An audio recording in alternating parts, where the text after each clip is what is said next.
Good morning, everyone, and welcome to Spirit Matters, your daily Bhakti-centered podcast, where we talk about spiritual subject matters, specifically the Bhagavad Gita, and we learn how to apply these ancient spiritual texts to our daily lived lives.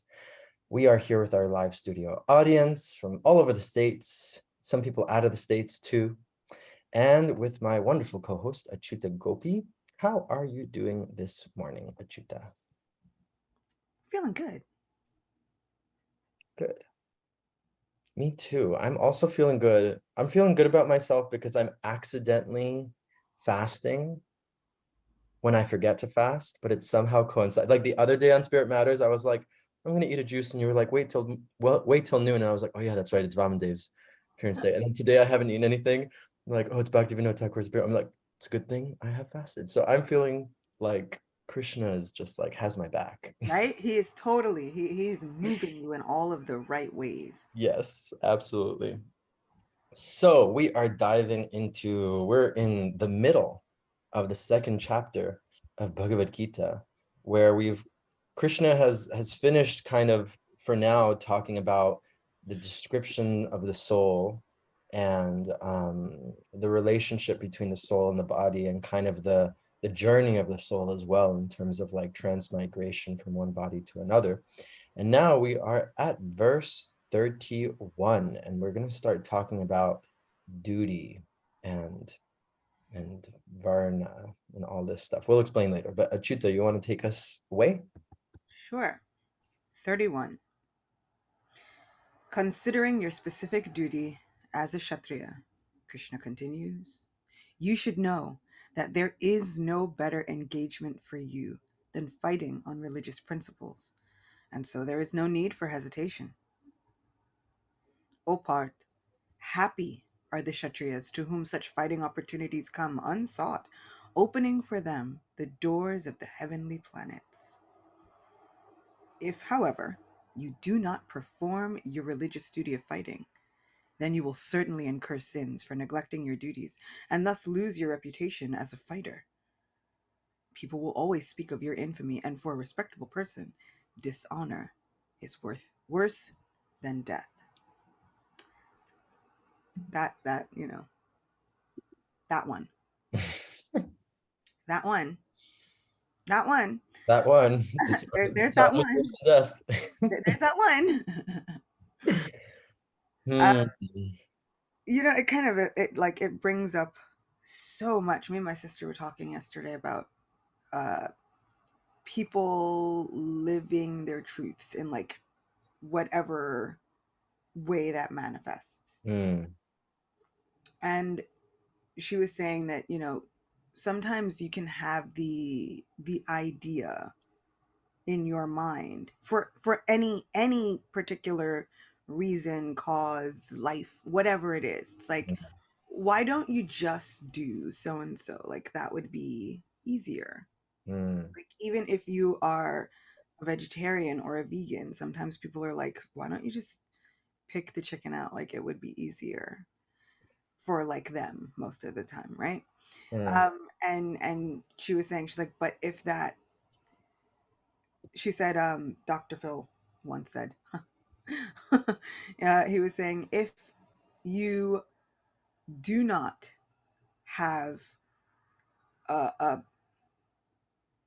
an issue, like if sex is not your issue in the marriage, then the issue of sex is 10%. If you do, then the issue of sex is 90% in the marriage. Does that make sense? Like, if that is your thing, depending upon what your issue is, for somebody else, it's like, you could just, why not just? It's easy, it's simple. And if that is not your issue, then it is a 10% thing. And if it is your issue, then it's a 90% thing in your life. Like, if you've got a burn on your arm, anybody who comes near it, it's so sensitive. It is just like waiting there. Hmm. And if you don't, your arm is not as sensitive as it normally would have been. Hmm. So for Arjuna, he's been questioning, like, can't I just, like, Hmm. must I live this truth? Like, this Hmm. is not necessary. And Krishna is kind of telling him, you could pretend. Sure, you could. It's not going to work. It's not going to bring you happiness here, nor Mm, is it even going to bring you that moral high ground happiness that you're also looking for, that you say you can do. Because previously Arjuna was like, I could get up on my moral high horse. I could say that this is immoral. I could go to the forest. I could choose another path. I don't have to be this fighting Kshatriya. I don't have to kill all these family members. I could just be different. I could just be not how I am, which is causing me issues. mm, And I really love, and I've always loved that Krishna is like, sure, you could try and not be who you are. mhm. It's going to be worse than death, but you could try.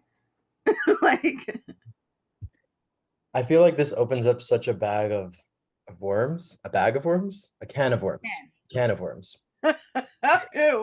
a Why do bag. we have bags of worms? What are we doing?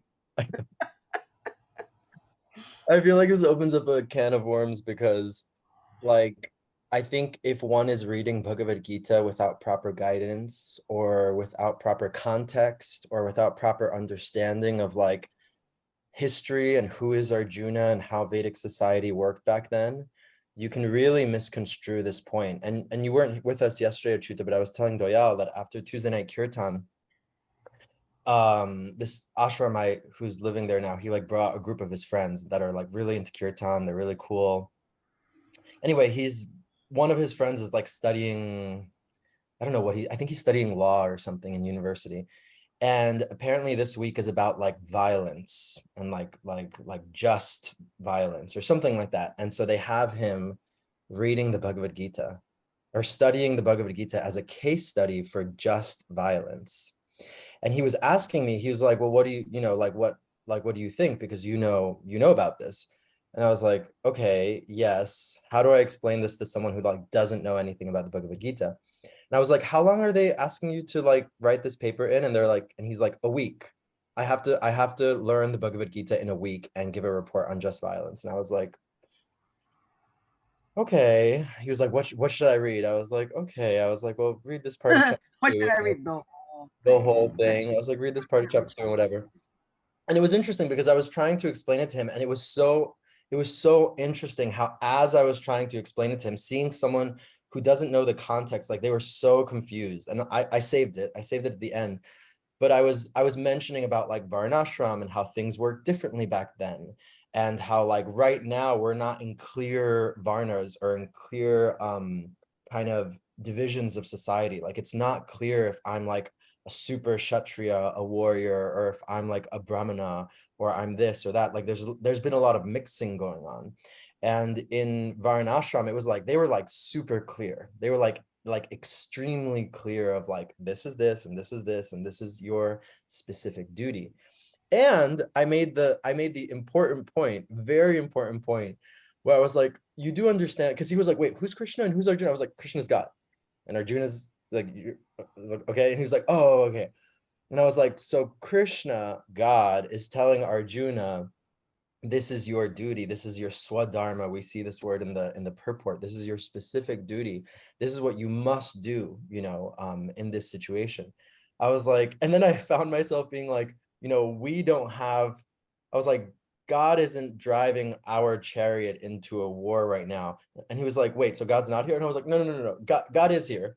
God is here, but he's not like physically here telling me like what to do. I felt like I was like getting myself into this place. But the main point that I made to him and that he understood was this point that, as you said, we can't deny our nature.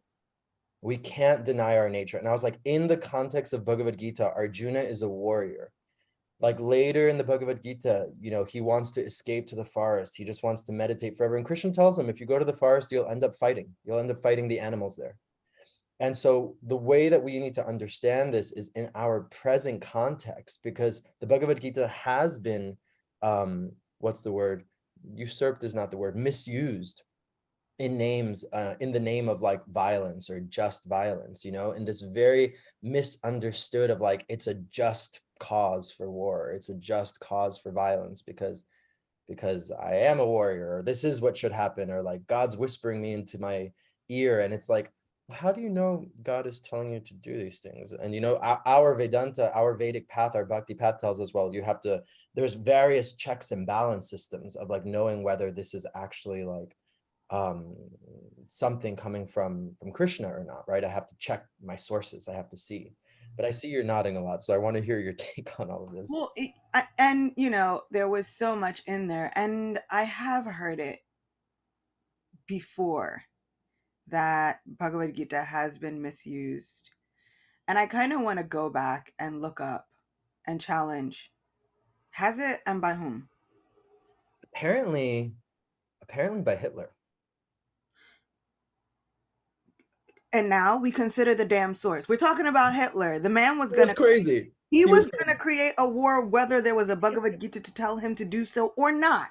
Like, exactly. that's my thing. Like, when people come and they're like, but people are gonna use this to start a whole God sanctioned war. And I'm like, those people were going to create a war, Mm, whether God sanctioned it or not. He was not sitting around like, you know what? This was not an idea that was in my purview at all. And mm, now because Krishna said, this is exactly in my purview, I think Hitler already had an agenda. He was not trying to give the Bhagavad Gita as it is version. So the people who already have an agenda are mm, going to have their agenda. mm, That is going to be their swadharma. And I think that we don't take that into the equation. mm, We're like, oh, but this is going to give them license. This right here. I'm like, nothing. There is nothing that won't give those people license mm, because they were going to do it. That was stuck, a samskara and an impression that got stuck on their soul with them that they've chosen to carry around. mm, So when, we tend to try and with good reason, protect our Vedic philosophies because we are protective and possessive of them. But I think at a certain point, we just gotta like stop with the, oh my God, I have to cover this. Otherwise, somebody's gonna take it the wrong way. And I'm like, but if they were gonna take it the wrong way, usually they didn't want to listen or hear submissively. Because this is what Krishna says a lot. Like, I feel like they were looking for reasons. It's not like, now that Krishna has said this, I feel like he brings up a really potent point. I should go kill my family. Like, I don't think that there was any. You've already got, like, way back, there was already some red flags, there's flags, and we dismissed them, and now here we are. well, Krishna told Arjuna to fight in this holy war, so maybe I should kill my family. Maybe that's what I should do. Right, like, and so, when we think about it, I think, but I'm like, everybody always says, they're like, violence is absolutely never justified. And I'm like, well, Srila Prabhupada often brings up a really valid point. You've got a knife. Is that inherently good or bad? Well, depends on whose hands it's in. If it's in the hands of somebody who wants to mug you, that's a bad idea. If it's in the hands of a surgeon who wants to save your life, then we're usually like, by all means, put me into a medically induced sleep from which I will not wake until you command me to, like some sort of sorcery. And go ahead, wield it. I surrender. And we do it. So is it inherently good or bad? And this is what's happening. Like, Arjuna has come to Krishna. He's like, look, war bad, peace good. He's like, well, um, depends on whose hands it's in, because even if it's in the hands of the others, peace will not occur. Like, you're thinking, if you just step back and peace be good, then it'll be good in the hands of everyone. He's like, but it wasn't.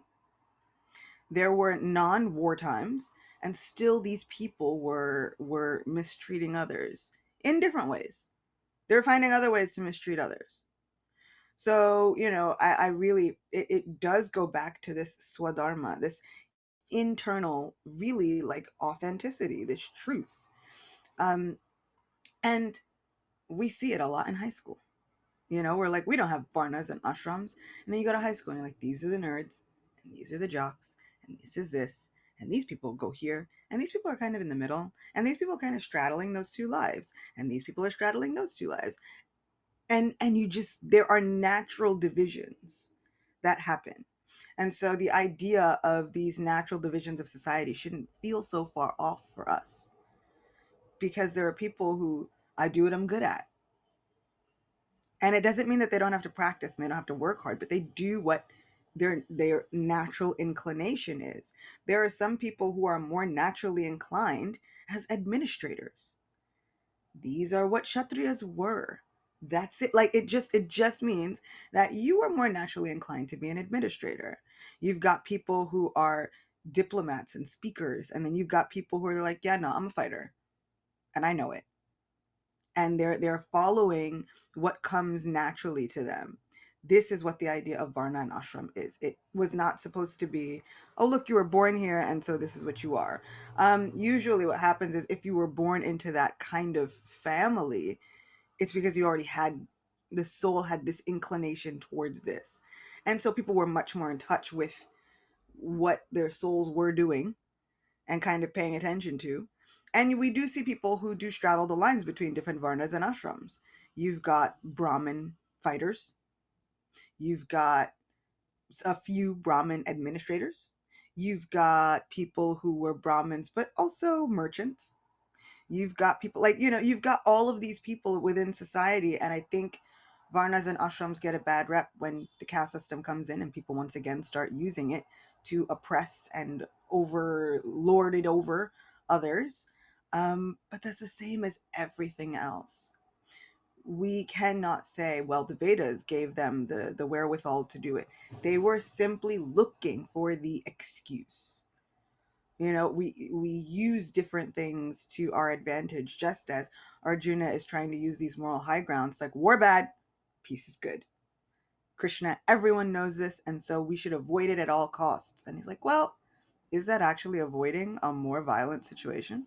Or are you just causing more violence to certain people and passing that off as a peacetime? He's like, when is it that stepping away actually becomes the more violent action for your life, for your soul, for your internal natural proclivities? When does that become more violent toward you, actually, and your family? It's like, you can say there was no big war like this per se with millions of people. And they're like, but it wasn't more peaceful for you. You've been running for your life since you were a kid. It's like, at what point do you let go and say, I don't have to run anymore? So many amazing points. I don't know where to start. But I think one thing that I've really appreciated from you, not just today, but like as we've gone through this, is that you always remind everyone of the context of what is going on. Because Arjuna's arguments seem like, at first glance, if you don't know the context, it's like, yes, war good, war bad, peace good, killing your family bad, going to the forest and meditating good. And it's like, wait a minute, wait a minute, wait a minute. You always remind us in the context of things. This is the same family that tried to kill him and his immediate family, that tortured him, that defamed him, that tried to rape his wife and derope it, like it, and the list goes on, tried to burn them down, like the whole thing. And so this idea, because I'm thinking about in our everyday lives, like the idea of conflict and the idea of like, when is it, maybe justice too like high of a word, but when is it right to engage in conflict in my life? And I think so many of us have an aversion to that. I think so many of us have an aversion to like, or maybe we don't even know how to enter into healthy conflict. I recently had a situation that I won't get into too much detail, but I had to assert a boundary with someone.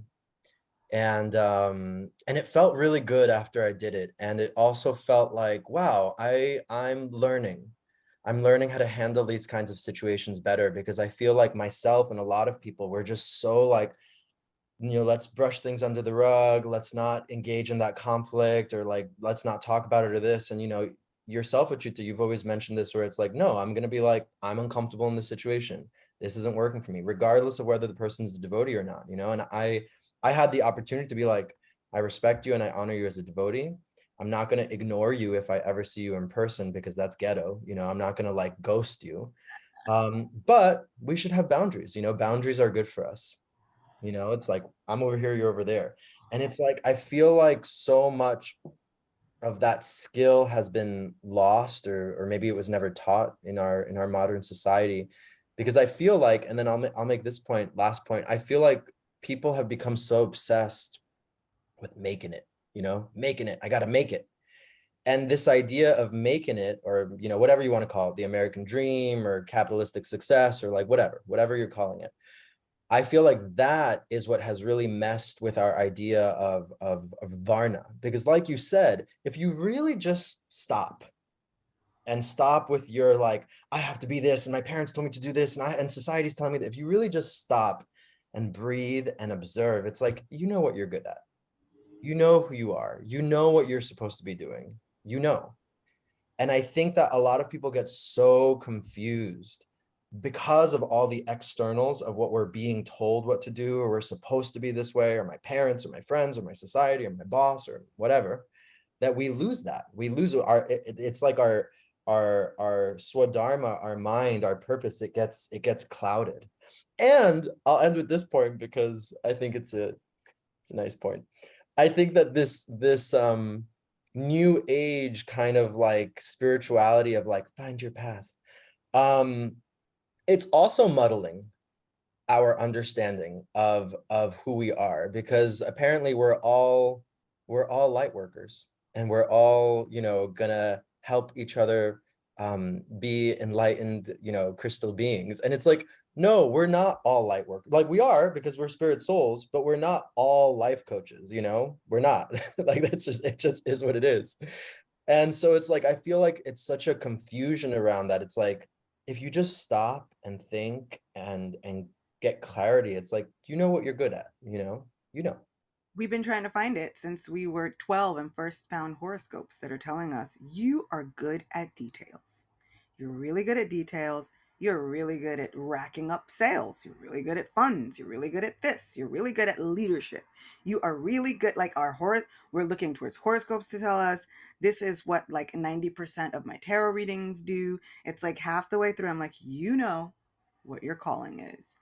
And they're like, well, no, I want to be a computer analyst. I'm like, no, you don't, because the cards are telling me that that is totally not what you're calling. And they're like, you're right, I want to open up my restaurant. I'm like, then why in God's name, in God's good name, did you think that you were going to be able to stuff yourself into the box of becoming a computer analyst? And they're like, well, I just wanted to do that so I could make money. And I was like, let's think about that now. So yeah, we've been waiting for somebody else to tell us and to give us permission to do what we know comes naturally and to live authentically. And even here, you know, we can take solace in the fact that Arjuna is also asking Krishna, do I have this permission to live authentically? Because I think from here till the rest of time, history is going to condemn me for being the one that did the war that no one should do. And he's like, but fighting is in your nature. Who would condemn you for that? And I feel like Arjuna's like, ha! So many people, hold my bow. Like, just wait. It's going to be like 5,000 years plus, and people are still going to be misconstruing this entire thing. Like, just give them a minute.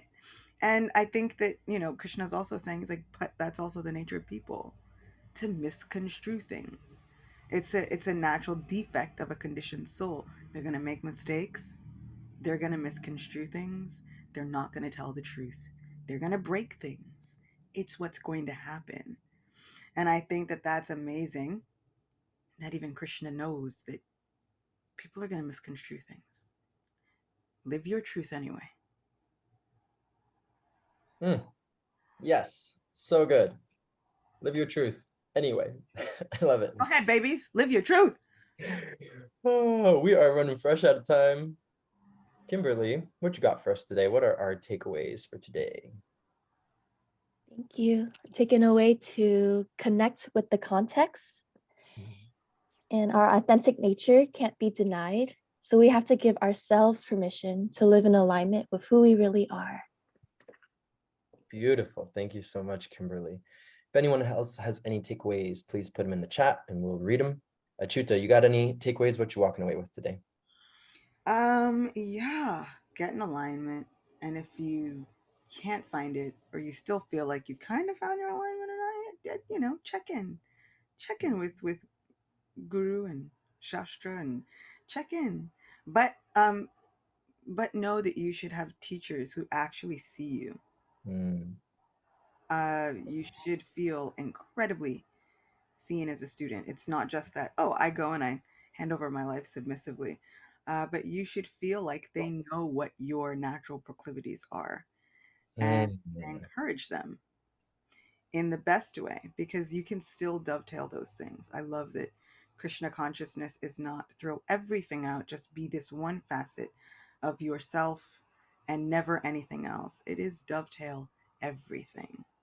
So when you find your alignment, when you find that truth, check in, because Krishna is not against that, and neither should our spiritual teachers or our lives. You're opening a can of worms, Achyuta, but I'm gonna close it because I feel like that's such an important point you just made of like your teacher or your guru should know you, like they should know you.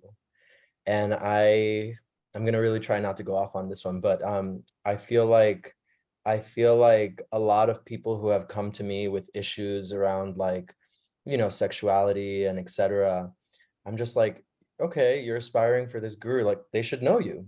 They should know you. And if it doesn't work out and if they don't like you and like whatever, they don't accept this, then you should go find someone else that knows you, and that's like able to help you dovetail that into something.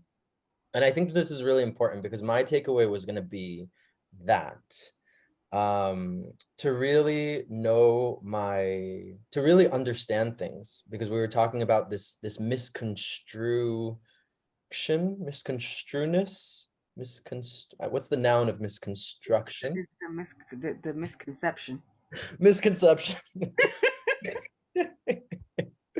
That this misconception is natural. It's like it's something that's going to happen to the conditioned soul. Yeah. And that we have to, at the beginning of Bhagavad Gita, in the introduction, Srila Prabhupada says we have to be submissive to actually be able to understand this. And so we were talking about a Hitler, or we were talking about anyone for that matter that has that darkness in their heart. They're gonna misconstrue things no matter what, whether it's the Gita. In the chat, it was saying whether it's Machiavelli, whether it's Nietzsche, whatever. He misconstrued all those things, right? So they're gonna do that no matter what. And so therefore, when we approach these things, not only do we have to do it submissively by seeking the shelter of a teacher, but I really love your point, Achyuta, that it has to be a guru or a teacher or a community or a sangha that really knows who we are, that really knows us. And I think that that's super important. It's my takeaway. Baldevi says, Varna is not bad by itself, created by Krishna. It's a healthy system.